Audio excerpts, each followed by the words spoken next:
నేను శివకుమార్ రొక్కం. రోడ్లు లేఅవుట్ చేసినటువంటి భూములకు రైతు బంధు తీసుకున్న వారి నుంచి నిధుల రికవరీపై తెలంగాణ సర్కారు దృష్టి పెట్టింది.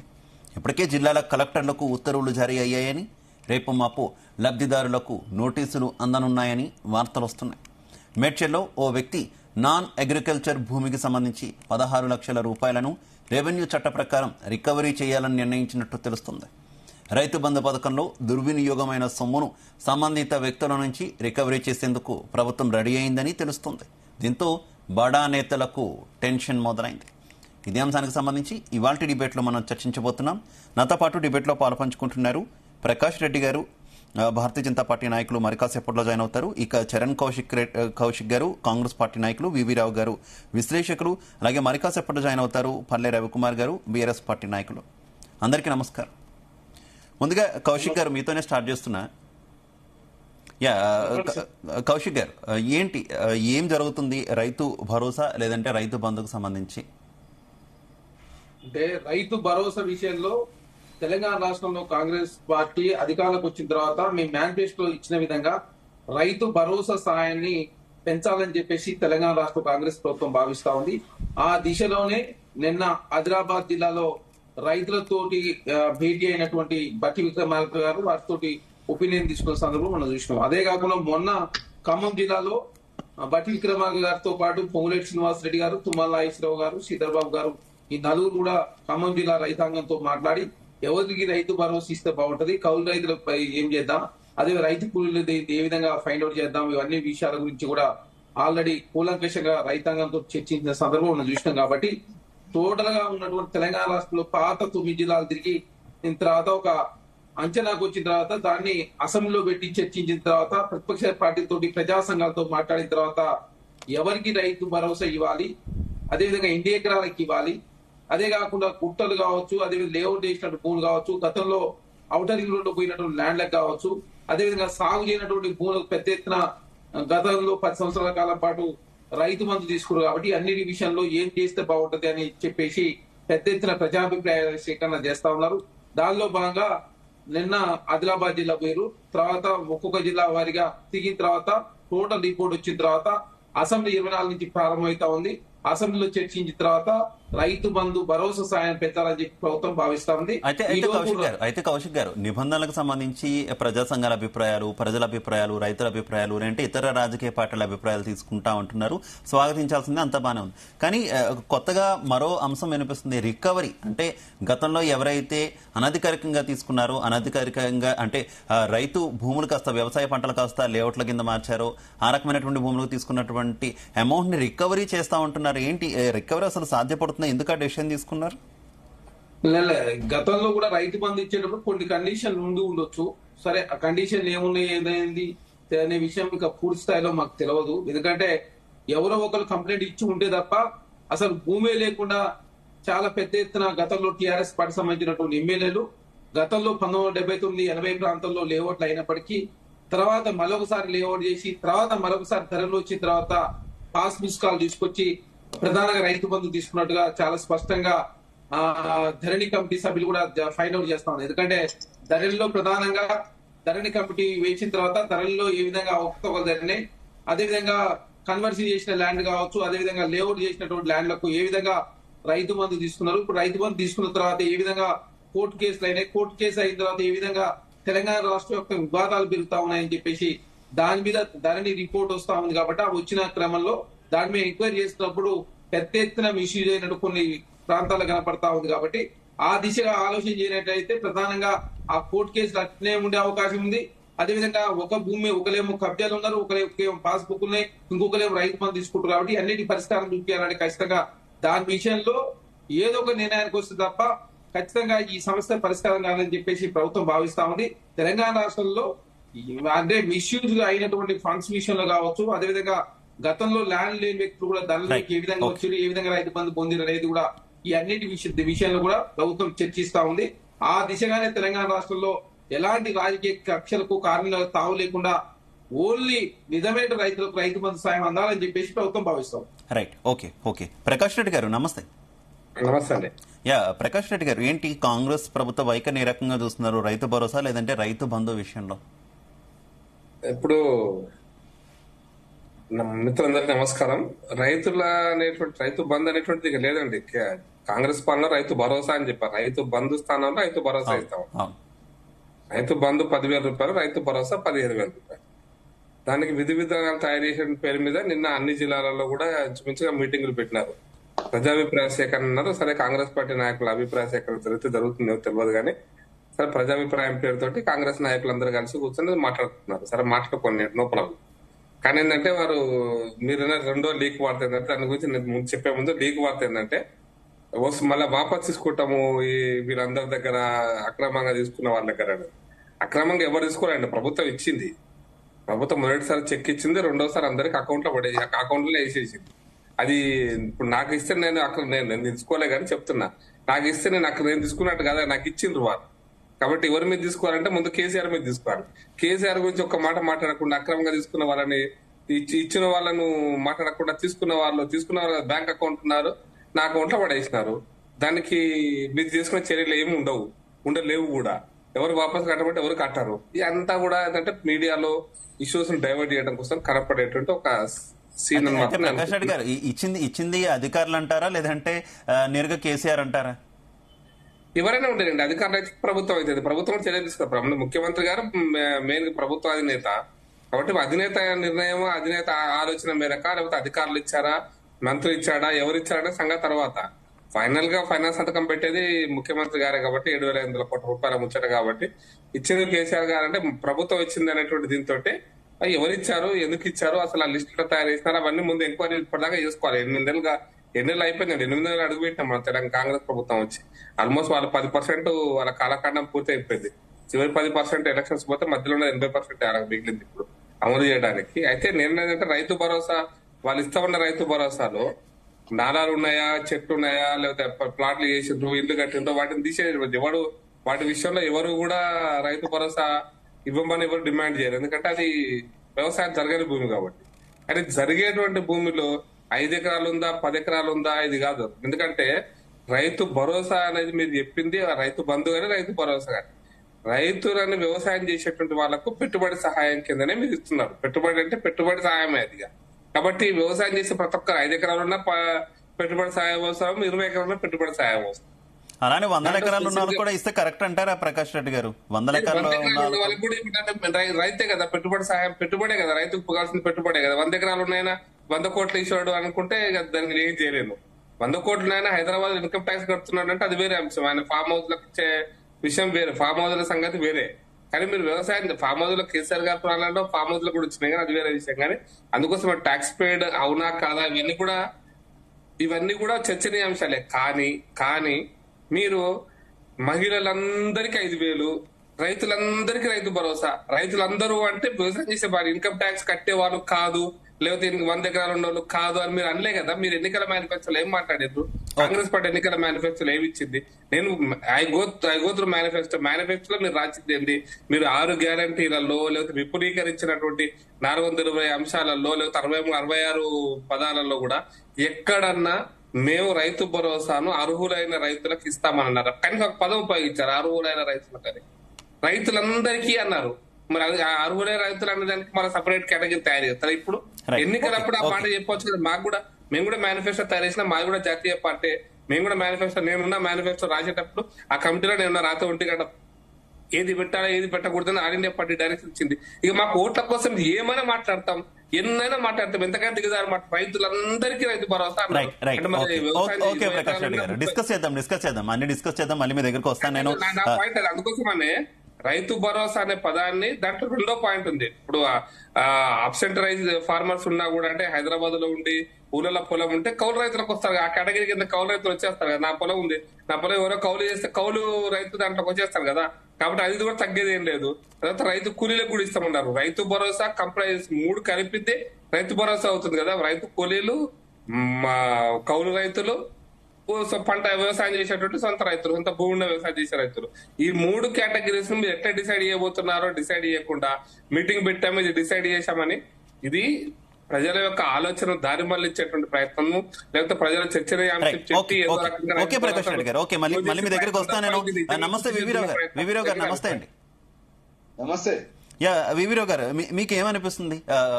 రైతు భరోసాకు సంబంధించి కాంగ్రెస్ ప్రభుత్వం తీసుకుంటున్నటువంటి చర్యలు, ఒకటి అందరితో చర్చిస్తామంటున్నారు, చర్చించి డెసిషన్ తీసుకుంటామంటున్నారు, ఎలా ఇవ్వాలి, ఏ రకంగా ముందుకెళ్లాలన్న దానికి సంబంధించి. రెండు, ప్రధానంగా గతంలో ఇచ్చినటువంటి రైతు బంధుకు సంబంధించి అక్రమంగా ఏదైతే వ్యవసాయేతర భూములకు సంబంధించి తీసుకున్నారో దానికి సంబంధించి రికవరీ చేస్తామని చెప్పి ఒక డెసిషన్ తీసుకున్నారనేటటువంటి వార్తలు వస్తున్నాయి. ఈ రెండు ఏ రకంగా చూస్తారు మీరు? ఇప్పుడు మీరు ఏదైతే ఈరోజు ప్రస్తుతం వచ్చినటువంటి పరిస్థితికి ప్రధానంగా మూలాలు కూడా ఆలోచిస్తే మనకు సమాధానం దొరుకుతుందండి. ప్రధానంగా ఇక్కడ మనం చూడాల్సింది ఏంటంటే, ఈ రోజు ఏ స్థాయికి ఈ భూమి యొక్క రికార్డ్స్ సంబంధించినటువంటి విషయాలలో ప్రభుత్వాలు గత 30 సంవత్సరాల నుండి వచ్చినటువంటి మార్పులు, అంటే గతంలో కాంగ్రెస్ హయాం కావచ్చు, మొన్న వచ్చిన బీజేపీ కావచ్చు, ఈ రాష్ట్రంలో ఉన్నటువంటి రీసెంట్ గా టిఆర్ఎస్ బీఆర్ఎస్ కావచ్చు, లేదా ఇప్పుడు తీసుకున్నటువంటి కాంగ్రెస్ కావచ్చు, వీళ్ళందరూ కూడా ప్రజా ప్రయోజనం కన్నా రాజకీయ ప్రయోజనాలకు పరిమితమైనప్పుడు వచ్చినటువంటి ఈ సమస్యలో ఎప్పటికప్పుడు షార్ట్ కట్ మెథడ్స్. ప్రతిసారి గత ప్రభుత్వం తప్పు చేసిందని చెబుతూనే ఈ ప్రభుత్వం, వచ్చిన ప్రభుత్వాలు తీసుకునే నిర్ణయాలు మరీ ప్రాణ సంకటంగా మారే పరిస్థితికి దిగజారిన తర్వాత ఈ రోజు ఈ స్థితిలో మారిందని మనం చెప్పుకోవచ్చు. ఇలా ప్రధానంగా ఇలా రెండు అంశాలు మనం చూడాలి. ఏంటంటే, మూలాలకు వెళ్ళి దీని పర్మనెంట్ సొల్యూషన్స్ ఆలోచించకుండా ఎప్పటికప్పుడు మైలేజ్ గెయిన్ చేయాలనేటువంటి ఆలోచన. గత ఏ ఎన్నికల్లోనైనా వీళ్ళు ఇచ్చే వాగ్దానాలలో ఏ సమస్యకైనా, ఇలాంటి ధరణి లాంటి సమస్య గానీ లేదా భూ సమస్యల విషయంలో అపోజిషన్ లో ఉన్న కాంగ్రెస్ గానీ, అప్పుడు బీఆర్ఎస్, గతంలో కాంగ్రెస్ కి అపోజిషన్ లో ఉన్న బీఆర్ఎస్ గానీ ఏనాడు కూడా వాగ్దానాలు ఇచ్చే ముందు ప్రజల్లో పోయి ఆ సమస్యల మీద ఒక అధ్యయనం చేసి, అధ్యయనంతో పాటు ప్రజలను చైతన్యపరిచే విషయంలో ఈ రోజు కూడా ఏ అపోజిషన్ పార్టీలు గానీ, రూలింగ్ లో ఉన్న పార్టీలు గానీ ప్రజలను కన్సెన్సస్ లో తీసుకోవాలని మర్చిపోయారు. మీరు ఇప్పటిగా ఆ గంట గెలవడానికి మీరు ఇచ్చే వాగ్దానాలు మీకే ప్రాణ సంకటంగా మారిన పరిస్థితిలో ఇవాళ 11th అవర్ లో ప్రజలను ఇబ్బంది పెట్టే నిర్ణయాలు తీసుకుంటున్నారు అనేది మాత్రం ఇది వాస్తవం. ఇక్కడ ఏ పార్టీ దీనికి అతీతం కాదు. ముందు ఇక్కడ ప్రధానంగా ధరణిలో ఈ దుస్థితి రావడానికి కారణం, ధరణి తీసుకున్నటువంటి నిర్ణయాలకు ప్రధానంగా ఈ రోజు కాంగ్రెస్ పార్టీ ఇలా రియాక్ట్ కావడానికి కారణం ఒక పర్మనెంట్ సొల్యూషన్ కోసం కాదండి. ఇవాళ మొన్ననే హైకోర్టులో ఇచ్చినటువంటి ఇప్పుడు ఇక్కడ ఉన్నటువంటి ప్రిన్సిపల్ సెక్రటరీ గారికి హైకోర్టు సమాధానం చెప్పమని చెప్పేసి కొన్ని ప్రశ్నలు వేసిన తర్వాత ఆ ప్రశ్నలకు ఈ రోజు కూడా ఇప్పుడున్న ప్రభుత్వం సమాధానాలు రాబట్టే ప్రయత్నం పక్కన పెట్టి ఈ కొత్త పుంతలు దొక్కడం, దీని ద్వారా ఇంకా కొన్ని వారు ఈ సమస్యను డైవర్ట్ చేయడమే జరుగుతుంది. కానీ పర్మనెంట్ సొల్యూషన్స్ ఎక్కడ కనబడడం లేదు. ఇంకా రానున్న రోజులలో ఇలాంటి లేఅవుట్ సమస్యలు ఎన్నో ఉన్నాయి. అంటే గతంలో ఇండిపెండెంట్ సంస్థలు కూడా కొన్ని మాలాంటి ఇండిపెండెంట్ యాక్టివిస్టులు కూడా, ఇప్పుడు సాదిక్ అలీ లాంటి వాళ్ళు కొంతమంది వెళ్ళి చాలా విస్తృతంగా అధ్యయనం చేసి ప్రభుత్వానికి కొన్ని సూచనలు ఇచ్చి దాన్ని పర్మనెంట్ సొల్యూషన్ తీసుకురమ్మని చెప్పిన తర్వాత కమిటీలు వేసిన తర్వాత ఎప్పటికప్పుడు తాత్కాలికమైన ప్రయోజనాల కోసం కాకుండా అసలు కోర్టులో ఏం జరిగింది, కోర్టులో జరిగిన తర్వాత పబ్లిక్ లో దీన్ని నేను ఒకటి అడుగుతున్నానండి, అసలు నిజంగా చిత్తశుద్ధి ఉంటే ఇప్పుడు ఈ ప్రభుత్వానికి గ్రామ సభలలో కూర్చోబెట్టి ఈ ప్రశ్నలకి సమాధానం రాబట్టే విషయంలో ఒక పర్మనెంట్ సొల్యూషన్ రావాలండి. ఏంటంటే ఇప్పుడు పర్మనెంట్ సొల్యూషన్ కోసమే తాము ప్రయత్నిస్తున్నాం, అందరి అభిప్రాయాలు తీసుకుంటాము. ఈవెన్ అసెంబ్లీలో కూడా ప్రతి ఒక్క ఎమ్మెల్యే మాట్లాడే రకంగా మేము ప్రయత్నిస్తామని చెప్తున్నారు కదా కాంగ్రెస్ నాయకులు. ఈవెన్ కేబినెట్ సబ్ కమిటీ కూడా నేను అదే చెప్పింది కదా. కరెక్ట్. నేనేమంటున్నా, ఇప్పుడు ఇలాంటి పరిస్థితి ఉద్భవించినప్పుడు ఇప్పుడు లేఅవుట్ లో జరిగినటువంటి నిన్న లేఅవుట్ అడ్డు పెట్టుకొని వాళ్ళు డబ్బులు బ్యాంక్ నుండి ఎత్తాడు, ఇలాంటి కొన్ని వేల లక్షల కేసులు ఉన్నాయి. ఇది ఒకటే కాదు, ఇది మీ దృష్టికి ఒకటి కనబడింది. కానీ వీటన్నిటినీ మీకు ఒక 100 సూచనలు మొన్ననే ఇచ్చారు. ఆ విషయంలో ఎక్కడ హోంవర్క్ స్టార్ట్ కాలేదు. హోంవర్క్ స్టార్ట్ కావడానికి ఉన్నటువంటి ఇబ్బందులు ఏంటి, అసలు హైకోర్టులో ఏం చెప్పారు, ఇప్పుడు కేబినెట్ తీసుకోవాల్సిన నిర్ణయాల్లో మీరు ప్రజల్లోకి వెళ్ళి చైతన్యం చేయకుండా ఊరికనే నిర్ణయాలు తీసుకుంటా అంటే మళ్ళీ ఒక కొత్త సమస్యకు మీరు తెరదీసినట్టు అవుతుంది. నేను అనేది ఇప్పుడు జరిగినటువంటి సమస్య ఎవరు దాని కారకులు, కేసీఆర్ రైట్. వివరావు గారు మీరు మ్యూట్ లోకి వెళ్ళారు, దయచేసి అన్మ్యూట్ చేయాలి ఒకసారి. నేను ఒక విషయం చెప్తానండి. వస్తున్నా ప్రకాష్ రెడ్డి గారు వస్తా, ఒక్క నిమిషం. వివరావు గారు ప్లీజ్ కంటిన్యూ.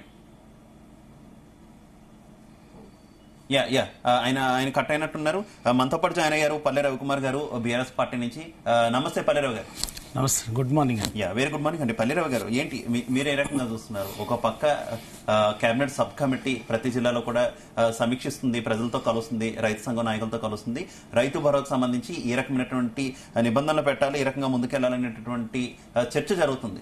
దీన్ని ఆహ్వానిద్దాం, ఒక రకంగా మంచి చర్య అని అనుకుందాం. మరోవైపు గతంలో రైతు బంధు కొంత మిస్యూజ్ అయింది. ఎక్కడైతే మిస్యూజ్ అయిందో, లేదంటే వ్యవసాయానికి పనికిరాని భూములు ఇచ్చారో, లేదంటే లేఅవుట్లు వేసినటువంటి భూములకు ఇచ్చారో, అదంతా కూడా రికవరీ చేస్తామనేటటువంటి ఒక కొత్త వార్త సర్క్యులేట్ అవుతుంది. దీని మీద ఏమంటారు? మీ అభిప్రాయం అంటే అసలు సాధ్యమంటారా రికవరీ చేయడం అనేది? జీ న్యూస్ ప్రేక్షకులకి, ప్యానల్లో ఉన్నటువంటి మిత్రులందరికీ కూడా నమస్కారం. ఇప్పుడు నిజంగా కూడా ఇవన్నీ రైతు భరోసాకు సంబంధించి, సరే ఇప్పుడు అంతకుముందు ఇప్పటి వరకు రైతు బంధానే ఉన్నది, ఇప్పుడు రైతు భరోసాగా పేరు పెడతామని చెప్పేసి చెప్తుంది. ముందు ఫస్ట్ కాంగ్రెస్ నాయకులు, అధికారంలో ఉన్నటువంటి పార్టీ ప్రజలకు ఇచ్చినటువంటి హామీ మీద దృష్టి పెట్టండి. అది చేస్తూ ఇవన్నీ చేయండి, ఎవరితో వద్దంటలేదు. తప్పనిసరిగా ఏదైనా ఒక స్కీము, ఒక పథకం, ఒక కార్యక్రమం మొదట చేపట్టినప్పుడు దాంట్లో లోటుపాట్లు ఉంటాయి, తప్పనిసరిగా ఉంటాయి. ఈ దేశంలో ఉన్నటువంటి ఈ దేశ పరిపాలనా వ్యవస్థకు, చట్టాల్లో ఉన్నటువంటి లోపాలని, వాటన్నిటినీ పరిపాలనా వ్యవస్థలో ఉన్నటువంటి లోసుగుల్ని ఉపయోగించుకుని రకరకాలుగా ఈ దేశంలో జరుగుతున్నటువంటిది 70 ఏళ్లుగా చూస్తూనే ఉన్నాం. ఏ స్కీమ్ అయినా ప్రాక్టీస్, దాన్ని ఆచరిస్తున్న క్రమంలో వస్తున్నటువంటి సూచనలు కానీ, లోటుపాట్లను కానీ సవరించడం ఎప్పటికీ తప్పు కాదు, తప్పనిసరిగా సవరించాలి. దాంట్లో ఉన్నటువంటి లోపాలని చర్యలు తీసుకోవాల్సిందే, దాన్ని ఎవరం కాదంటాలి. కానీ మీరు ఆ పని దేనికోసం చేస్తున్నారు అంటే, ఇచ్చినటువంటి హామీని నెరవేర్చకుండా డైవర్షన్ టాక్టిక్స్గా మాత్రమే దీన్ని ఇవన్నీ కూడా చేస్తున్నారు. ఫస్ట్ ఇవాళ రైతు బంధు అనేది ఒక ఈ దేశంలో మొట్టమొదటిసారిగా సాహసోపేతంగా రైతులకు ఇబ్బంది పడుతున్నాడు. పర్టికులర్ తెలంగాణ రైతులు అన్నాడు. ఒకవైపు నీళ్లు లేక, కరెంటు, పెట్టుబడి, నకిలీ విత్తనాలు, ఎరువులు, మందులు, ఇవన్నీ సమస్యల నేపథ్యంలో అప్పుల పాలవుతున్నారు, వడ్డీలు గట్టలేక ఇబ్బంది పడుతున్నారు. ఉద్దేశంతో ఆ పెట్టుబడి సహాయంగా రైతు బంధుని అనేది వాళ్ళ తీసుకురావడం జరిగింది. దాని ప్రాతిపదిక ఏంటంటే, దాని ప్రాతిపదిక ప్రభుత్వ రికార్డులలో వ్యవసాయ భూమిగా ఉన్నటువంటి ప్రతి దానికి కూడా ఇవాళ అన్నది దానికి ఒక ప్రాథమికంగా, మొట్టమొదటిసారిగా ఉన్నటువంటి ప్రాథమికంగా జరిగింది. అది దాంట్లో కొన్ని ఇవాళ ఏదైతే నిన్న ప్రభుత్వము మేడ్చల్ జిల్లాలో గట్కేసర్ మండలంలో ఆ ఊరు ఏదో ఉన్నది, ఆ విలేజ్ కరెక్ట్ గా గుర్తులేదు ఊరు, దాన్ని ఒక యాదగిరి రెడ్డి అన్న రైతు దగ్గర 1981లో దాన్ని వెంచర్లుగా చేసిండ్రు. ఇప్పటికీ వ్యవసాయ భూమిగానే ఉంది కాబట్టి దాన్ని ఆయన నుంచి రికవరీ చేసినామని చెప్పేసి చేస్తున్నారు. దానికి ఇంత చర్చకు కారణమైంది అన్నది ఆ స్పెసిఫిక్ కేసు. అయితే ఇవాళ ఇన్నేళ్లుగా అసలు ఒక 1981వ సంవత్సరంలో వెంచర్లు చేసినటువంటి, రియల్ ఎస్టేట్ వెంచర్ చేసినటువంటి భూమిని ఇంతకాలంగా ప్రభుత్వ భూముల రికార్డులలో ఒక లేఅవుట్గా మారకుండా ఎందుకు కనీసం ఆ పద్ధతిని కొనసాగించినటువంటి వాళ్ళు ఎవరు ఆ పరిస్థితులకి? ఎందుకంటే వాస్తవంగా ఒక వెంచర్ అయిందంటే అది ఏం కావాలి, వెంటనే వ్యవసాయేతర భూమిగా నాలాంటం, దాన్ని పరిభాషలో, రెవెన్యూ పరిభాషలో నాలా కట్టి దాన్ని వ్యవసాయేతర భూమిగా వెంచర్ కోసం మారుస్తారు. ఎందుకు జరగలే? దానికి కారణం ఎవరు? వ్యవసాయ భూమి. కానీ ఎందుకు అంటే, గతంలో చాలా వరకు ఇదే పెద్ద మనుషులు ఇవాళ మాట్లాడుతున్నటువంటి వాళ్ళు వీళ్ళే వాటన్నిటినీ కూడా ఏంటంటే, ఏది గ్రామ పంచాయతీ లేఅవుట్లని, ఆ లేఅవుట్లని, ఈ లేఅవుట్లని పేరు మీద ఏంటంటే, ఏది కూడా ఇల్లీగల్ లేఅవుట్స్ పేరు మీద మొత్తం వ్యవసాయ భూములను ప్లాట్లుగా మార్చి అమ్మిండ్రు. అవన్నీ కూడా చాలా చోట ఇల్లు కూడా కట్టుకుని ఉన్నారు వాస్తవంగా. కానీ ఎక్కడ కూడా రికార్డులలోకి వ్యవసాయేతర భూమిగా నమోదు, కన్వర్షన్ జరగలేదు. మరి దానికి బాధ్యులు ఎవరు? ఎందుకు జరిగింది? ఒకటి. రెండవది, ఇవాళ గుట్టలు మీరు అంటున్నారు కదా, గుట్టలు, చెట్లు, పుట్టలు అని చెప్పేసి, అసలు నిజంగా ఈ దేశంలో చట్టాలు కరెక్ట్ గా అమలైతే గుట్టలు అనేవి రిజర్వ్ ల్యాండ్స్ కిందికి వస్తాయి. గుట్టలు, హిల్స్ గాని, పర్వతాలు గాని, గుట్టలు గాని, అడవులు గాని, కొండలు గాని ఎట్లా ప్రైవేట్ వ్యక్తుల చేతుల్లోకి ఎట్లా ప్రైవేట్ భూములుగా రికార్డు ఎట్లొచ్చింది? దానికి ఎవరు చేసిన నిర్వాహకం ఇన్ని సంవత్సరాల కాలంగా? ఇవాళ పెద్ద పెద్ద మాటలు మాట్లాడుతున్నారు కదా, ఒకసారి ఆత్మవిమర్శ చేసుకోవాలి. ఎందుకంటే వాటన్నిటిని కూడా కాలక్రమంలో రకరకాల కారణాలతోటి జరిగినాయి. కాబట్టి మనం ఎవరిని మాట్లాడుకుంటా పోతే నిందించుకుంటా పోతే బ్రహ్మాండంగా వాళ్ళ ప్రతి వేలు ఎక్కడికి పోవాలి అక్కడికే పోతుంది. ఎందుకు మీరు రైతు బంధు ఇచ్చినప్పుడు అంటే పథకం మొదలు పెట్టారు, చాలా మంచి పథకం, దేశం కూడా ఆదర్శంగా తీసుకుంది, దేశంలో కూడా రన్ అవుతున్నటువంటి పరిస్థితి, అంత మంచి పథకాన్ని తీసుకొచ్చినప్పుడు తర్వాత అయినా సరే ఎందుకు కొంత రివ్యూ చేయలేదు? కరెక్ట్ గానే ఇస్తున్నామా, కరెక్ట్ గానే జరగట్లేదా, ఈ రకమైనటువంటి లోపాలు జరుగుతున్నాయి అనేది మీరు ఎందుకు రివ్యూ చేయలేదు? ఎందుకంటే గడిచిన 6 ఏళ్లలో మొత్తం 80,000 కోట్లకు పైగా మీరు రైతు బంధు ఇస్తే అందులో ఏకంగా 25,000 కోట్లు 25,000 కోట్ల రూపాయలకు సంబంధించి వ్యవసాయేతర భూమికి సంబంధించి తీసుకున్నారనేటువంటి ఆరోపణ ప్రస్తుతం కాంగ్రెస్ చేస్తుంది. తక్కువ మొత్తం కాదు కదా, 25,000 కోట్ల రూపాయలు అసలు పథకానికి లబ్ధిదారులు కాని వాళ్ళు తీసుకున్నారంటే మీరు ఎందుకు కనీసం క్రాస్ చెక్ చేసుకోలేదు అప్పుడు? దీనికి ఎందుకు ఇప్పుడు మీరు ఇవాళ ఎప్పుడైతే ఉందో అందుకే మీరు ఒకసారి చూడండి. వినండి, నేను చెప్తాను, మీరు అడిగిందని చెప్తాను, నేను అడిగిందని చెప్తాను. దానికి అందుకోసమే లేఅవుట్లని ఎక్కడ పడితే అక్కడ కాకుండా ఇష్టం ఉన్నట్టుగా గ్రామ పంచాయతీ ఎవరికి పడితే వాళ్ళు అక్కడ కాకుండా డిటిసిపి, హెచ్ఎండిఏ ఒక నియంత్రణ చట్టము ఒక లేఅవుట్ల కోసం అనేది ల్యాండ్ కన్వర్షన్ లేకుండా డిటిసిపి కానీ హెచ్ఎండిఏ కానీ పరిధి ఉంటుంది. ఆ పరిధిలో లేకుండా లోకల్ అథారిటీసు వాటిని ఎక్కడ లేఅవుట్లు చేసే పద్ధతి లేకుండా చట్టం తీసుకువచ్చింది. వీటన్ని ఎక్స్పీరియన్స్ నేపథ్యంలోనే ఇవి ఓవర్ నైట్ అయ్యే పనులు కావు. ఇవాళ ఎక్కడ బయటపడింది? ఇవన్నీ కూడా అర్థం కావడానికి కారణం ఏంటంటే తీసుకొచ్చినటువంటి ఆ లేఅవుట్లకు సంబంధించినటువంటి లేఅవుట్ల క్రమబద్ధీకరణ, లేఅవుట్లకు సంబంధించి లేఅవుట్లని ఎక్కడెక్కడే ఐదర్ డిటిసిపి ఆర్ హెచ్ఎండిఏ లేదా లోకల్ అథారిటీస్ కొన్ని, ఇప్పుడు వరంగల్కి ఒక అర్బన్ డెవలప్మెంట్ అథారిటీ, అట్లాగే కరీంనగర్కి ఒకటి అటువంటిది, రూరల్ గ్రామ పంచాయతీల ప్రాంతంలో అయితేనేమో డిటిసిపి, అట్లా తీసుకువచ్చి తప్పనిసరి వాటి మాత్రం అనుమతి లేకుండా లేఅవుట్లు చేయటాన్ని అనుమతించకూడదని ఒకటి. అదే చట్టంలో ఆ లేఅవుట్లు ఆ విధంగా లేకపోయింటే రిజిస్ట్రేషన్ కూడా చేయకుండా ఆపేసినటువంటి చట్టాన్ని 2019లో వచ్చింది. ఎందుకు ఈ ప్రాక్టీస్లోనే ఇవన్నీ అనుభవాల నేపథ్యంలో వచ్చింది. అప్పటి నుంచి ల్యాండ్ కన్వర్షన్ అనేది ఊరికే ల్యాండ్ కన్వర్షన్ చేయకుండా రెసిడెన్షియల్ ఫ్లాట్గా లేఅవుట్లుగా చేయకుండా కట్టడి చేసే దానికే వాళ్ళ కేసీఆర్ గారు ప్రభుత్వము తీసుకువచ్చింది. కానీ లేఅవుట్లని కట్టడి చేయకుండా ఒక విషయం చెప్పాలి, ఏంటి అసలు ఈ లేఅవుట్లు వేసుకున్న వాళ్ళు కూడా పట్టాదారు పాస్ పుస్తకాలు ఎలా వచ్చాయి అనేది ఒక సందేహం. 2, అధికారులు ఏ రకంగా రైతు బంధుని ఇచ్చారు, వాళ్ళు ఎందుకు చెక్ చేయలేదనేది రెండో అనుమానం. అయితే అసలు ఏంటి, నిజంగా రికవరీ చెయ్యాలా వద్దా? మీ పార్టీ స్టాండ్ ఏంటి? నిజంగా రైతులు ఇక్కడ 2 విషయాలు, ల్యాండ్ కన్వర్షన్ కాకుండా చాలా స్పష్టంగా రాజకీయాల కోసం ఏమైనా మాట్లాడొచ్చు.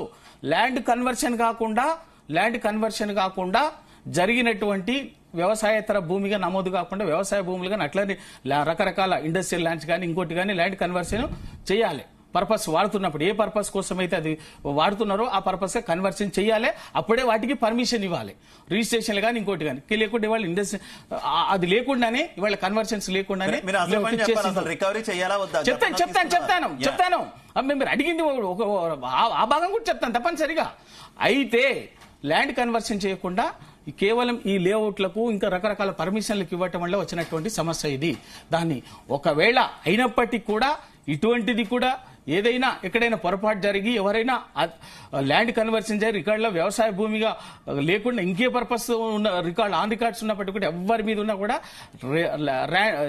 రెవెన్యూ రికవరీ యాక్ట్ కు వర్తించేటట్టుగా ఉన్నటువంటి వాళ్ళు ఎవరున్నా రికవర్ చేయాలి. ఎవరు వద్దంటున్నారు? అది తప్పు కాదు కదా. ఈ ప్రాక్టీస్ లో వచ్చినటువంటిది ఈ నిర్వాకానికి కారణము 70 ఏళ్లుగా ఏది లేఅవుట్లు కానీ పర్మిషన్లు కానీ ఏవి లేకుండా అంత ఇల్లీగల్ గా పర్మిషన్ లేకుండా బోగస్ లేఅవుట్లతోటి ఇంకోటి వ్యవసాయేతర భూములుగా మారకుండా కన్వర్షన్ చేయకుండా చేసినటువంటి రిజిస్ట్రేషన్లు దానివల్లనే వచ్చిన. రైట్. కౌశిక్ గారు ఏమంటారు? ప్రధానంగా మీరు కమిటీల మీద కమిటీలు వేసుకుంటూ పోతున్నారు, చర్చల మీద చర్చిస్తున్నారు. ఇదంతా కూడా నిజంగా లబ్ధి చేకూర్చడానిక, నిజమైన లబ్ధిదారులకు లబ్ధి చేకూర్చడానిక, లేదంటే కేవలం కాలయాపన చేయడానికైనా? ఎందుకంటే విపక్షాలన్నీ కూడా ఇలా కాలయాపన చేసుకుంటూ పోతున్నారు. 15,000 రూపాయలు ఇస్తామన్నారు కాస్త ఇప్పుడు రకరకాల కొర్రీలు పెడుతున్నారు. కొర్రీలు పెట్టి కూడా ఇస్తూ కొర్రీలు పెట్టినా ఓకే గానీ కేవలం కాలయాపన చేస్తున్నారు అంటున్నారు కదా.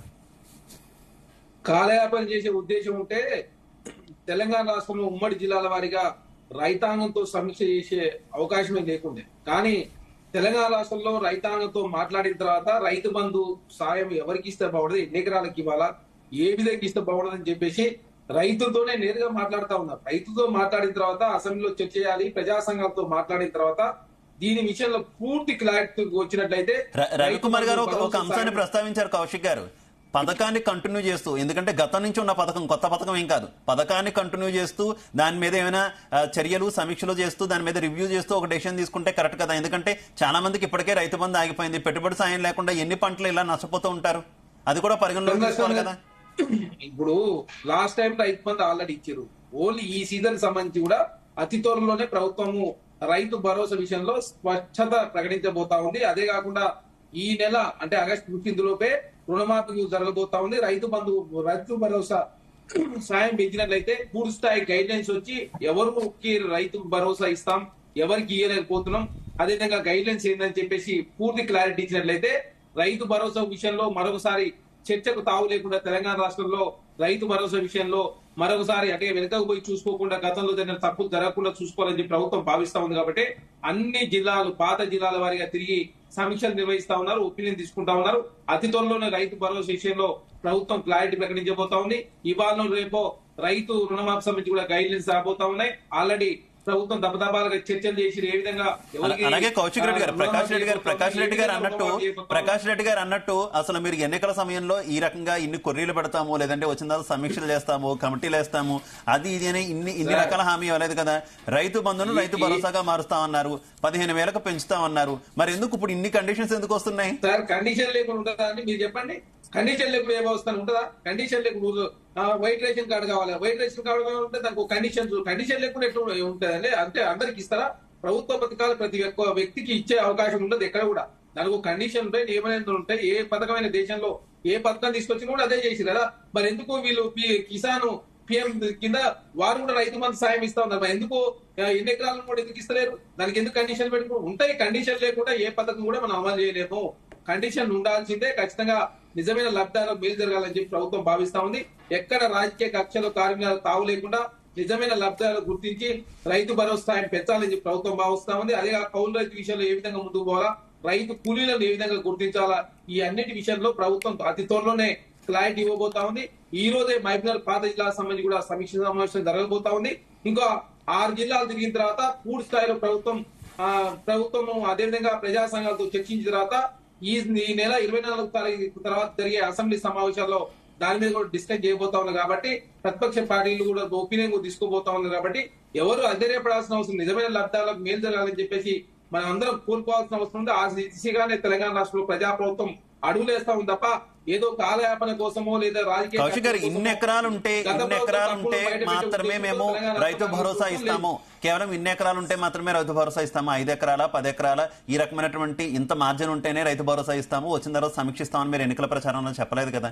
అంటే ఇప్పుడు ఎందుకు ఆ హద్దు పెడతారు? ప్రకాష్ రెడ్డి గారు అన్నట్టు మీరు గతంలో అన్నట్టు రైతులందరికీ రైతు భరోసా ఇస్తామన్నప్పుడు అలానే ఇవ్వాలి కదా. ఇది పెట్టుబడి సాయం అన్నప్పుడు రైతు అన్న ప్రతి ఒక్కరికి పెట్టుబడి సాయం ఇవ్వాలి కదా అంటున్నారు కదా. ఏ పథకమైనా గుర్తుపెట్టుకోసారి, ఏ పథకమైనా దానికి నియమ నిబంధనలు ఎక్కడైనా ఉంటాయి. తర్వాత ప్రతి ఒక్కరికి అవకాశం ఇవ్వలేదు ఎవరు కూడా. ఇప్పుడు ఈ కేంద్ర ప్రభుత్వం చాలా పథకాలు కొత్త పథకం అంటే మీరు వచ్చిన తర్వాత నియమ నిబంధనలు పెట్టారంటే అనుకోవచ్చు కౌశిక్ గారు, కానీ ఆల్రెడీ రన్ అవుతున్న పథకానికి మేము కొత్త నిబంధనలు పెడతామని మీరు ఎన్నికల ప్రచారం చెప్పలే కదా. నియమనిబంధనలు లేకుండా ఎట్లుంటాయండి? నియమనిబంధనలు లేకుండా ఉంటాయా? ఇప్పుడు ఉంది ఉచిత బస్ ప్రయాణం సంబంధించి పక్క రాష్ట్రాలకు సంబంధించిన మహిళలు తెలంగాణ రాష్ట్రంలో ప్రయాణం చేసిన కుదరదు కదా. దానికి కౌశిక్ గారు మీరు నా పాయింట్ మిస్ అవుతున్నారు. కొత్త పథకం మీరు అమలు చేస్తున్నారంటే వచ్చిన తర్వాత నియమ నిబంధనలు పెట్టారంటే ఓకే. ఆల్రెడీ అమలు అవుతున్నటువంటి పథకం, ఆల్రెడీ గత 6 ఏళ్లుగా అమలు అవుతున్నటువంటి పథకం, దానికి మేము కొత్త నిబంధనలు పెడతామని మీరు ఎన్నికల ప్రచారంలో చెప్పారా? గుర్తుపెట్టుకోవాలి మీరు.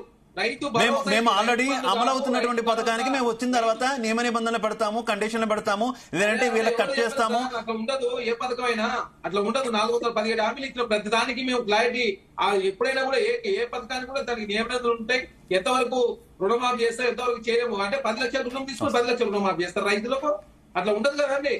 దేనికైనా ఒక నియమ నిబంధనలు ఉంటే దానిలో ప్రకారంగానే ఏ ప్రభుత్వం అయినా అధికారులకు వచ్చినప్పుడు ఏ ప్రభుత్వం అయినా కూడా నిజమైన లబ్ధాలను మేలు చేయాలని చెప్పేసి ప్రభుత్వం భావిస్తా ఉంటుంది తప్ప మాది రైతు భరోసా, రైతు బంధు కాదు. గతంలో రైతు బంధులో ఓన్లీ ఆ రైతులు మాత్రమే వాళ్ళు రైతు బంధు ఇచ్చారు. ఇక్కడ రైతు కూలీలు ఉన్నారు, కౌలు రైతులు ఉన్నారు. కాబట్టి ఇది రైతు భరోసా. దీని విషయంలో పూర్తి స్థాయిలో ఎలాంటి చర్చల తావు లేకుండా అందరికీ మేలు జరిగే విధంగా ఉండాలని చెప్పి ప్రభుత్వం భావిస్తా ఉంది. ఆ దిశగానే చర్చలు చేస్తా ఉన్నాం. Right, okay okay. Prakash Reddy గారు. సార్ నేను పెద్దలు అన్నదాన్ని నేను ఒక క్లారిటీగా చెప్పదలుచుకున్నాను సార్. యా, మీరు పదం ఉపయోగించేటప్పుడు మన మేనిఫెస్టో రాష్ట్ర పెద్ద పెద్ద మేధావులు జయరామ రమేష్ లాంటి వాళ్ళు కాంగ్రెస్ పార్టీలో మీద అతిరిత మహారథులు ఎన్నో సంవత్సరాలు ప్రభుత్వంలో ఉన్న వాళ్ళు రాస్తారు. అక్కడ రాసే పదం ఏంటంటే రైతులందరికీ రైతు భరోసా అన్నారా, లేదా అర్హులైన రైతులకు రైతు భరోసా అన్నారా. అర్హులైన రైతులైనా అర్హత డిసైడ్ చేయడానికి విధి విధానాలు ఉంటాయి. కరెక్ట్. అది అర్హులైన మీరు పదం ఉపయోగించేటప్పుడు అర్హులైన రైతులకు రైతు భరోసా ఇస్తాము, రైట్. అప్పుడు అర్హత నిర్ణయించడానికి ఒక కమిటీ వేస్తారు. ఎవరు అర్హులు కాదు, దేనికి అర్హులు, ఎట్లా అర్హులు అనేది నిర్ణయిస్తారు. దానికి కమిటీ వేసుకోవచ్చు, మీరు ఏమైనా వేసుకోవచ్చు. కానీ రైతులందరికీ రైతు భరోసా అన్నారు. తేడా లేదా పదంలో? ఈ పదాలు మన ఇన్నిటోళ్ళ పిచ్చోళ్ళ, లేకపోతే చూసేటోళ్ళ జనం పిచ్చోళ్ళ, లేకపోతే ఆ పుస్తకాలు మీరు పంపించిన పుస్తకాలు చదివి మీకు ఓటేసిన వాళ్ళు పిచ్చోళ్ళ?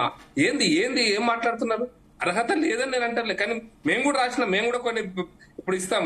ఒక తేడా. రెండోది వారు విమర్శించారు కాబట్టి చెప్తున్నా, రైతు సమ్మాన్ నిధి మేమైతే కిసాన్ సమ్మాన్ నిధి ఇస్తున్నది భూమి ఎంత ఉంది, ఎన్ని ఎకరాలు ఉంది కాదు, భూమి ఉన్నది కాదు. వాళ్ళ కుటుంబంలో ఏ కరువు వచ్చినా, కాటకం వచ్చినా, ఏదొచ్చినా నెలకు 500 రూపాయలు, సంవత్సరానికి 6,000 రూపాయలు కనీసం వాళ్ళకు అంటే ఉచిత గోధుమలో బియ్యం దేశమంతా ఇచ్చిన తర్వాత వారి గౌరవం కోసం గౌరవ వేతనంగా ఇస్తున్నది. 1 ఎకరం చేసినా ఇస్తున్నారు, 1/2 ఎకరం చేసినా, 3 ఎకరాలు చేసినా, 4 ఎకరాలు చేసినా గౌరవ వేతనం ఎప్పుడు ఇస్తారు అంటే వాళ్ళకు లిమిటేషన్స్ ఇదే. ఒక గైడ్ లైన్స్ పంపించారు. అయితే గైడ్ లైన్స్ పంపించిన తర్వాత ఈ లిస్ట్ తయారు చేసింది ఎవరండి? ఈ లిస్ట్ తయారు చేసింది రాష్ట్ర ప్రభుత్వం, కేంద్ర ప్రభుత్వం అధికారి వచ్చి లిస్ట్ తయారు చేశాడా? ఈ రాష్ట్ర ప్రభుత్వం పంపించిన లిస్టే కదా. ఈ రాష్ట్ర ప్రభుత్వం అగ్రికల్చర్ కమిషనర్ ఆఫీస్ లో ఆ గైడ్ లైన్స్ ప్రకారం ఎవరు ఎలిజిబుల్ వాళ్ళకి పంపించారు. గైడ్ లైన్స్ ముందు తయారైనాయి కదా. నేనేమంటే మీరు అన్న పదానికి, మేనిఫెస్టో రాసిన పదానికి ఇప్పుడు మీరు చెప్తున్నటువంటి పదాలకు చాలా తేడా ఉంది అంటున్నా. అర్హులైన అందరికీ రేషన్ కార్డులు ఇస్తామంటాం. రేషన్ కార్డు కొన్ని గైడ్ లైన్స్ ఉన్నాయి ఎవరికి ఇవ్వాలన్నది. వాళ్ళు దానికి అర్హులైతే తప్పకుండా రేషన్ కార్డు ఇస్తాము, అర్హులు కాకపోతే ఇవ్వము. ఈ పదం ఉపయోగించడానికి ప్రజలందరికీ రేషన్ కార్డు ఇస్తాము, ప్రజలందరికీ అర్హులైన పేదలకు ఇండ్లు ఇస్తాము. పదం ఉపయోగిస్తున్నప్పుడు అందరికీ ఇస్తాము వేరు, అర్హులైన పేదలకు ఇస్తామనేది వేరు. అర్హులైన వ్యక్తులకు ఇస్తామంటే అర్హత నిర్ణయించడానికి ఒక కమిషన్ ఉంటుంది, ఒక విధి విధానాలు ఉంటాయి, అన్ని ఉంటాయి. నేను కాదంటలేదు. ఈ తేడాలు లేకుండా మీరు కాంగ్రెస్ పార్టీ తెలంగాణ ప్రజలను మోసం చేసింది. ఎన్నికల సందర్భంగా దేశంలో ఉన్నటువంటి మహిళలందరికీ 1,00,000 రూపాయలు అంటే ఇన్కమ్ ట్యాక్స్. నేను అప్పుడు ప్రశ్నించాను, టీవీలో డిస్కషన్ చేశాను. ఇన్కమ్ ట్యాక్స్ కట్టే మహిళకు, లేకపోతే ఐఏఎస్ ఆఫీసర్ కు, లేకపోతే గ్రూప్ 1 ఆఫీసర్ కి, మంచి ప్రభుత్వ ఉద్యోగం చేస్తున్న వాళ్ళకు, ఐటీ మహిళలు కూడా అందరికి ఇస్తారా? ఇది ప్రశ్న. మీరు అన్నారు, రాహుల్ గాంధీ గారు స్వయంగా చెప్పారు ఈ మాట. మహిళలందరికీ 1,00,000 రూపాయలు అన్నారు. అంటే మరి ఎవరికి? దాని విధి విధానాలు మీరు చెప్పలే. అర్హులైన మహిళలకు, పేద మహిళలకు పేద మహిళలు డిసైడ్ చేయడానికి దాని కూడా విధి విధానాలు ఉంటాయి. ఎవరు పేదవాళ్ళు, ఎవరు కాదనేటువంటిది. దానికి కూడా ఆల్ ఇండియా లెవెల్లో గైడ్ లైన్స్ ఉన్నాయి, స్టేట్ లెవెల్లో గైడ్ లైన్స్ ఉంటాయి. దానికి కొన్ని విధి విధానాలు ఉంటాయి. అట్లా అనలే కదా. ఎన్నికల సందర్భంగా మీరు అందరికీ అనే పదం ఉపయోగిస్తే అందరూ కూడా ఇట్లా అనుకుని ఓటేశారు. 5,000తో 3,000తో గెలిచిన ఎమ్మెల్యేలు అందరూ కూడా ఇటువంటి అబద్ధాలు విని ఓటేసినందుకు గెలిచారు కాబట్టి అర్హత కోల్పోతారు ఎన్నికలలో. మీరు ఓటమికి నైతికంగా, టెక్నికల్ గా అర్హత కోల్పోయేది ఉండదు, నైతికంగా ఈ ఓట్లు సాధించినటువంటి ప్రభుత్వం, ఈ రకమైన ఓట్లను నేర్పించుకున్న ప్రభుత్వం, కొద్ది ఓట్లతో గెలిచిన ప్రభుత్వం, సహజంగా నైతికంగా వాళ్ళు అబద్ధాలు చెప్తున్నట్టే నైతికంగా ఓటమి వాళ్ళు గెలిచినట్టు కాదు కదా. దీని మీద క్లారిటీ ఉండాలి. అందుకోసమనే వాళ్ళ మేనిఫెస్టో కావాలంటే నేను చదివి వినిపిస్తాను. మొత్తం మేనిఫెస్టో చదివి వినిపిస్తాను. ఏమేమి రాశారు, ఎట్లా రాశారు, మరి 6 గ్యారంటీలు ఏం రాశారు, 6 గ్యారంటీ కింద 63 అంశాలు ఏమేమి ఉన్నాయి, ఉప అంశాలు ఏమేమి ఉన్నాయి అన్ని రాసి, అది కూడా సంతకం పెట్టి సోనియా గాంధీ గారు సంతకం పెట్టి మరీ పంపించారు. సోనియా గాంధీ గారు సంతకం పెట్టి నేను ఇస్తున్నాను, 100 రోజులు అమలు చేస్తానని స్వయంగా ప్రతి ఓటర్ కు పంపించారండి కరపత్రాన్ని, స్వయంగా సోనియా గాంధీ గారు. మరి దానికి మరి వారి సోనియా గాంధీ గారి మీద గౌరవం ఉంటే, ఆ గౌరవం తెలంగాణ రాష్ట్రంలో గౌరవం పొందాలనుకుంటే వాళ్ళు ఇచ్చిన వాగ్దానాలను ఎట్లా చెప్పిందో అట్లా అమలు చేయండి. లేకపోతే మీరు ప్రజలు మోసం చేసినట్టుగా మేము భావిస్తాం. రైట్.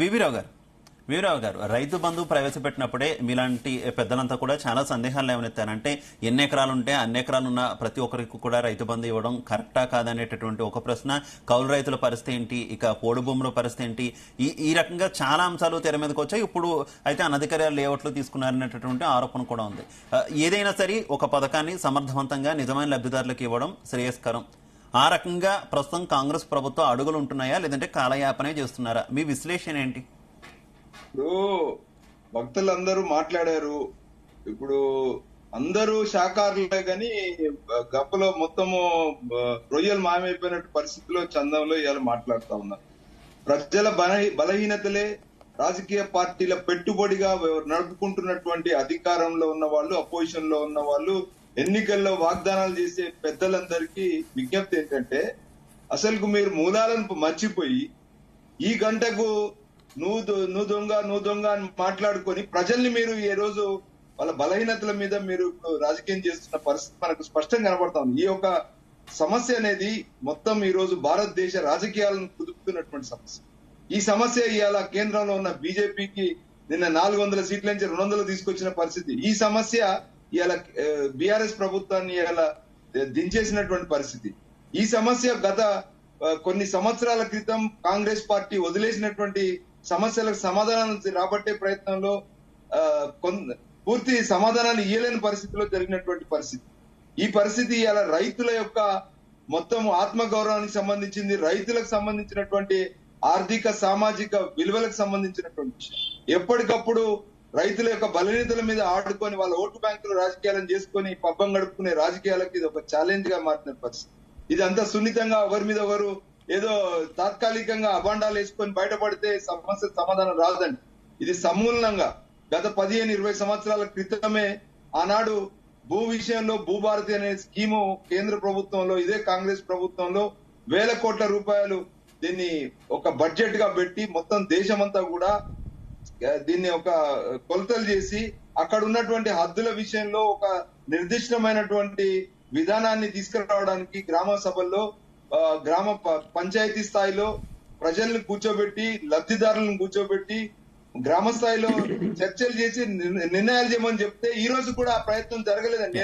నేను మీ దృష్టి మీకు తీసుకురాదలుచుకున్నాను. నేను కూడా నిజామాబాద్ లో భూభారతి స్కీమ్ లో నేను కూడా ఒక భాగస్వామిని, ఆ రోజు గ్రామ సభల్లో పాల్గొన్నటువంటి వ్యక్తిగా నేను చెప్తా ఉన్నాను. ఇవాళ మాట్లాడే వక్తలు పెద్దలు గాని ప్రభుత్వంలో కూర్చున్న వాళ్ళు గాని సమాధానాలు తెలియదని కాదు. మీ దగ్గర ధైర్యం ఉందా ప్రజల్లోకి వెళ్లి ఈ పర్మనెంట్ సొల్యూషన్ తీసుకురావడానికి? అసలు ప్రస్తుతం రైతు భరోసా విషయంలో ఏం చేస్తే మంచిది, ఏ రకంగా ముందుకెళ్తే మంచిది, నిజమైన రైతులకు ఏ రకంగా లబ్ధి చేకూరుతుంది, మీరేం చెప్తారు? నేను ఒకటే చెప్తున్నా సార్, ఇది దివాళాకోర్ రాజకీయాలకు పరాకాష్ట. నేననేది ప్రతిసారి రైతులు మోచేయి కింద నీళ్లు తాగే విధానంగానే మీరు ఎందుకు ప్రవర్తిస్తున్నారు? ఎందుకు ఆయనను అప్పుల పాలు చేయించే విధంగా మీ నిర్ణయాలు ఉంటున్నాయి? అప్పులను మళ్ళా మేము తీర్చేస్తామని చెప్పి మేము అధికారంగా వచ్చే ప్రయత్నంలో ప్రతిసారి ప్రభుత్వాలు మోసం చేస్తా ఉన్నాయి. మీరు బడ్జెట్స్ చూడండి, ఇవాళ రైతులకు ఆ స్థాయికి దిగజారి ఇప్పుడు మీరు గద్దలకు కొట్టి కాకులకు పెట్టే పరిస్థితి అలా కనబడతా ఉంది. మీరు ఇచ్చేటువంటి వేల కోట్ల రాయితీలు, లక్షల కోట్ల రాయితీలు ఏదో కార్పొరేట్ సంస్థలకు ఇచ్చే రాయితీల్లో రైతులకు ఇచ్చేది నథింగ్. కానీ రైతులను ఇట్లా యాచకుల్లాగా మారుస్తున్నారు.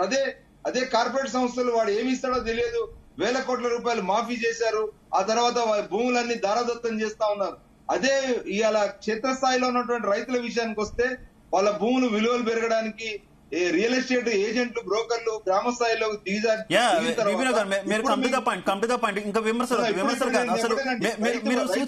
సూచన ఇవ్వాలి. ఇక్కడ ఉన్నటువంటి అన్ని రాజకీయ పక్ష నేతలకు మీరు ఒక సూచన ఇవ్వాలి.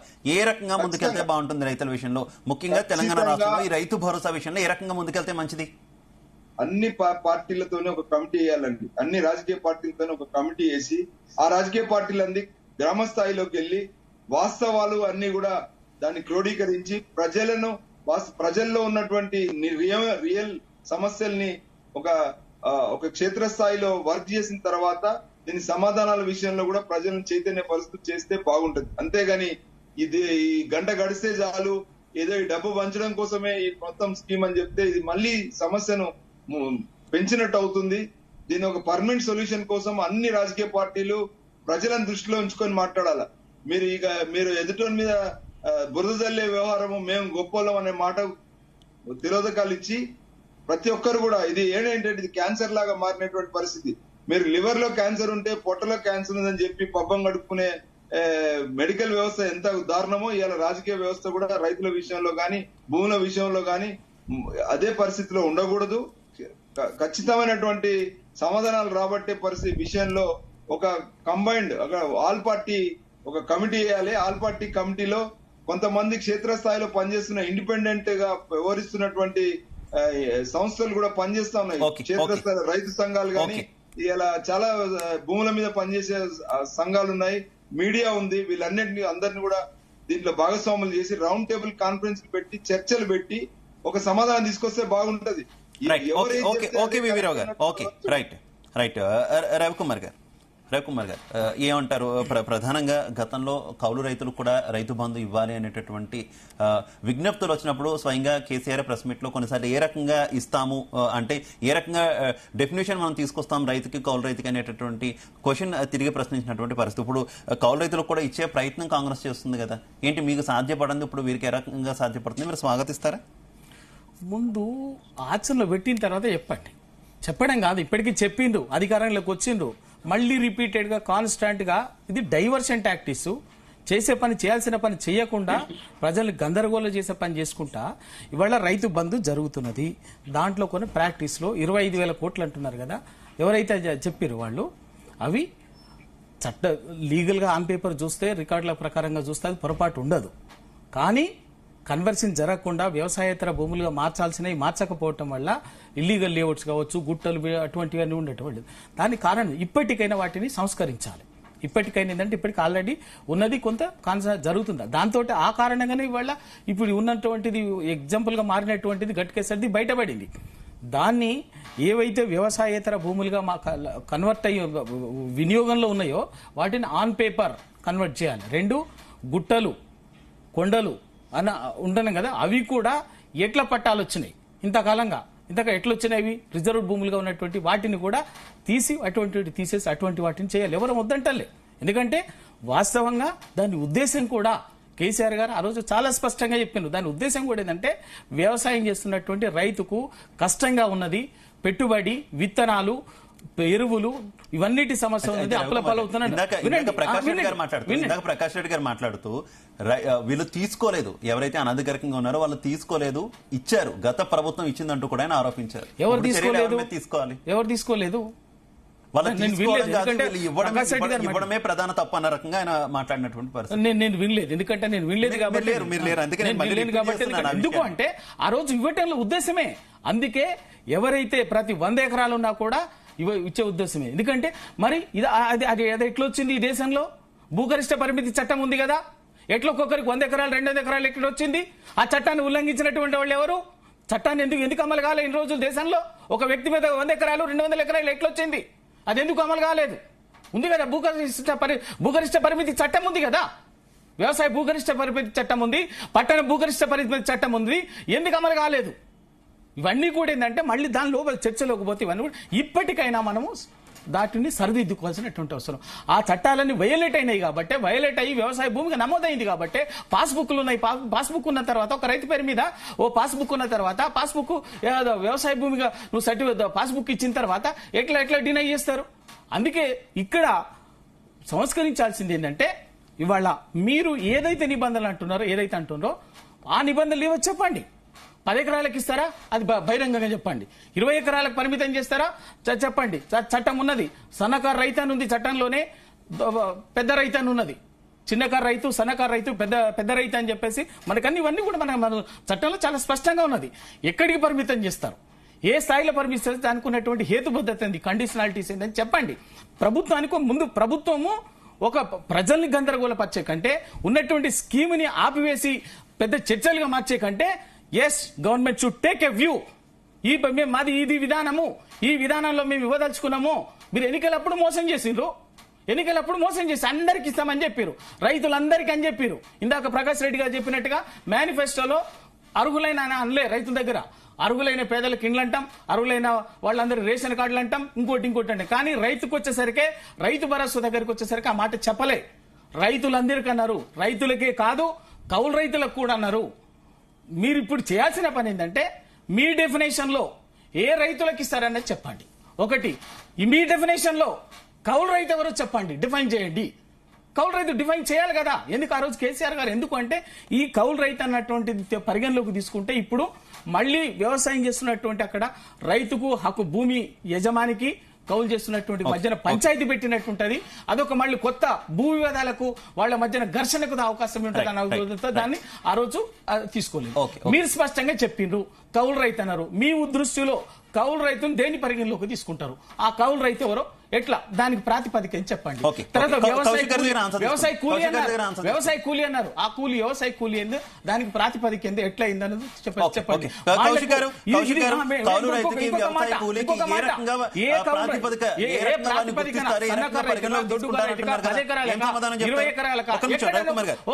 విధానం ప్రకటించండి. ఫస్ట్ గవర్నమెంట్ విధానం ప్రకటిస్తే తర్వాత 2011 సమైక్య రాష్ట్రంలో కౌలు యాక్ట్ ఉంది. మన తెలంగాణ రాష్ట్రంలో కావచ్చు, ఆంధ్ర రాష్ట్రంలో 2011లోనే సమైక్య రాష్ట్రం ఏర్పాటు చేసిన కౌలు చట్టాలు ఉన్నాయి. అదే కాకుండా ఇప్పుడు కౌలు యాక్ట్ సంబంధించి భూమి మీద ఎలాంటి రైట్ లేకుండా ఓన్లీ కౌలు చేసుకునే పంటల మీద మాత్రమే వాళ్ళకి రైట్ ఉండే అవకాశం ఆ యాక్ట్ లో ఉంది. కాబట్టి వాళ్ళ నుంచి వాళ్ళు నిజంగా కౌలు రైతుగా గుర్తిస్తేనేమో వారికి ఎకరానికి 15,000 రూపాయలు ఇస్తారు. కౌలు రైతుగా వాళ్ళు గుర్తించకపోయినా కూడా ప్రతి వ్యక్తికి 15,000 రూపాయలు, అదేవిధంగా రైతు కూలికి 12,000 రూపాయలు. అదేవిధంగా రైతు అంటే కౌలు రైతుకు వాళ్ళు రాశి చెప్పకుండా ఉన్నట్లయితే అది యజమానికి 15,000 రూపాయలు వచ్చే అవకాశం. కాబట్టి తెలంగాణ రాష్ట్రంలో వ్యవసాయం చేసే ప్రతి ఇక్కడే చిక్కుంది కదా కౌశిక్ గారు, ఇక్కడే చిక్కుంది కదా కౌశిక్ గారు. ఇప్పుడు రైతు భరోసా వస్తుంది అంటే ఖచ్చితంగా కూడా కౌలుకి ఇచ్చేందుకు పట్టదారులు ఎవరు ముందుకు రానటువంటి పరిస్థితి. ఒకవేళ ఉన్నా కూడా అసలు అక్కడ వ్యవసాయం ఎవరు చేస్తున్నారు, కౌలుదారుడు చేస్తున్నారా లేదంటే పట్టదారు చేస్తున్నారా అనేది ఏ రకంగా గుర్తిస్తారు? వ్యవసాయం ఎవరు చేస్తున్నారు ఆ భూములు అనేది మీరు ఏ రకంగా గుర్తిస్తారు? ఇప్పుడు అందుకే సార్ క్షేత్ర స్థాయిలో కమిటీ తిరుగుతా ఉంది. ఎవరికి కౌలు రైతు, ఎవరు రైతు కూలి, ఏం చేస్తే బాగుంటుందని చెప్పి రైతాంగంతో నేరుగా మాట్లాడుతా ఉన్నారు.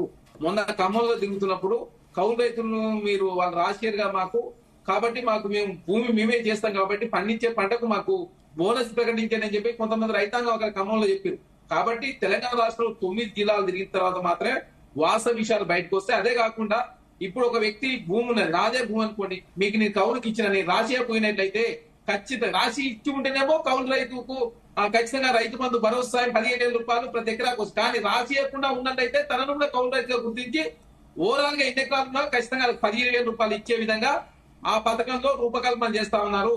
అదే రైతు కూలికి సంవత్సరానికి 12,000 రూపాయలు ఇవ్వాలని చెప్పేసి ప్రభుత్వం ఆల్రెడీ హామీ ఇచ్చింది. దానికి కట్టుబడినాం అంటే వ్యవసాయం చేసే ప్రతి వ్యక్తికి ఏదో ఒక సాయం లభించబోతా ఉంది. అలాగే కౌశిక్ గారు మరో ముఖ్యమైనటువంటి అంశం అంటే మీరు అధికారంలోకి వచ్చిన తర్వాత ప్రతి పథకానికి కూడా రేషన్ కార్డుని లింక్ చేస్తున్నటువంటి పరిస్థితి. ఓకే, మంచిది, రేషన్ కార్డుని లింక్ చేయాలి కూడా. కాకపోతే తెలంగాణలో ఉన్నటువంటి ప్రత్యేకమైన పరిస్థితి వేరు. గతంలో ఉన్నటువంటి బీఆర్ఎస్ 9.5 ఏళ్లలో ఎక్కడ కూడా రేషన్ కార్డులు కొత్త మంజూరు చేయలేదు. ఉమ్మడి రాష్ట్రంలో ఒక్క నిమిషం నేను ఆరోపణ ప్రస్తావిస్తున్నా.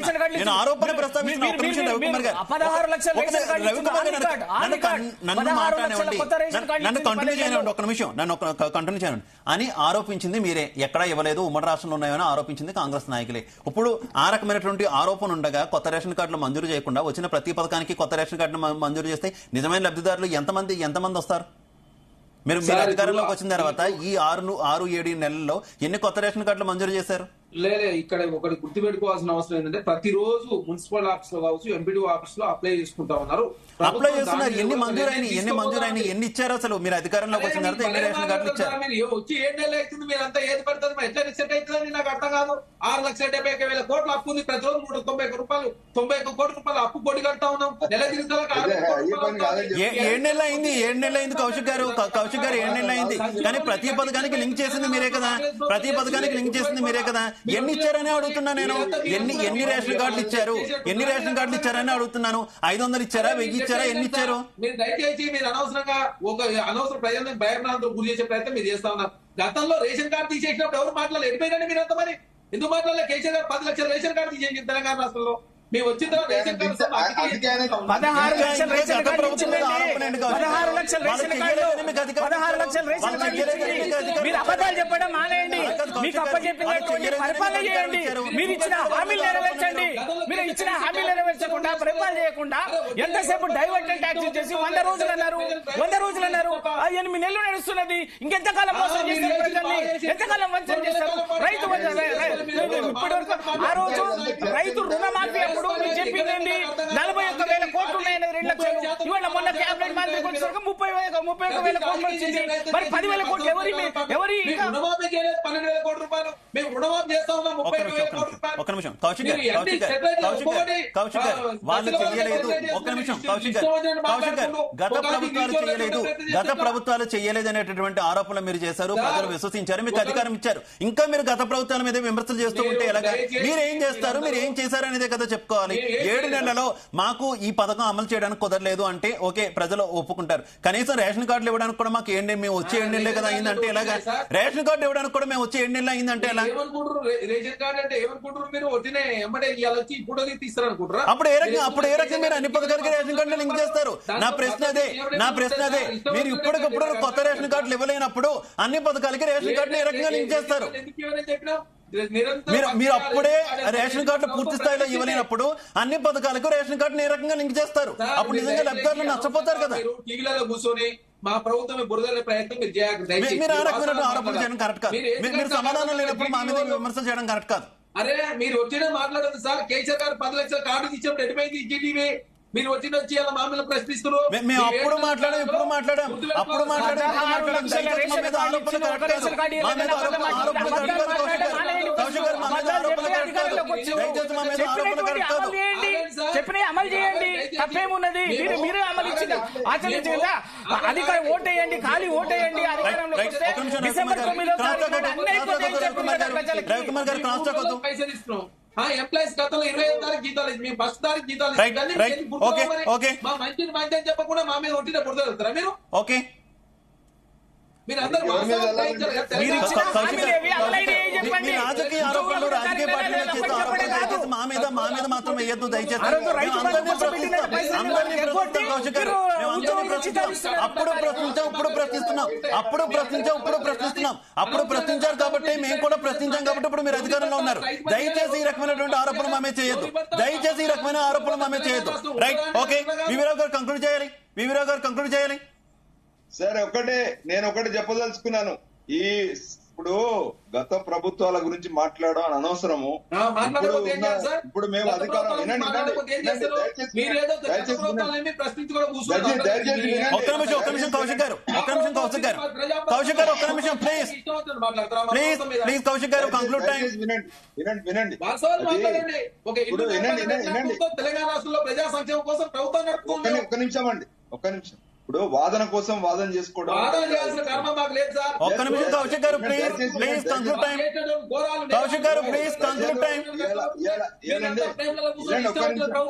అయ్యో కౌశిక్ గారు ఒక్క నిమిషం ప్లీజ్. వివరావు గారు కంటిన్యూ. ప్రజలు ఇవాళ కాంగ్రెస్ ప్రభుత్వం దిక్కు చాలా ఆశతోని ఎదురు చూస్తున్నారు సమాధానాల కోసం. ఎందుకంటే మీకు అధికారం ఉంది.